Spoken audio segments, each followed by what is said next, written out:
मुंगी आणि कबूतर मैत्रीची सुंदर गोष्ट. नमस्कार छोट्या मित्रांनो, आज आपण ऐकणार आहोत एक छोट्या मुंगीची आणि दयाळू कबुतराची सुंदर गोष्ट.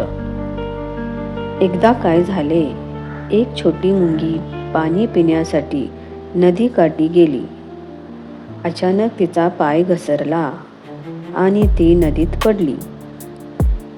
तेवढ्यात झाडावर बसलेल्या कबुतराने हे पाहिले.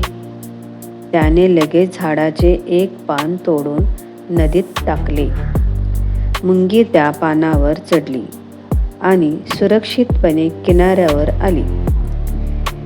काही दिवसांनी एक शिकारी कबुतरावर नेम धरून उभा होता. मुंगीने ते पाहिले. तिने पटकन जाऊन शिकाऱ्याच्या पायाला चावा घेतला. शिकाऱ्याचा नेम चुकला आणि कबूतर उडून गेले.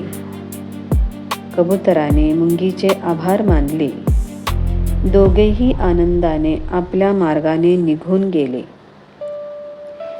या गोष्टीतून आपल्याला काय शिकायला मिळते? चांगले काम केल्याचे फळ नेहमी चांगलेच मिळते.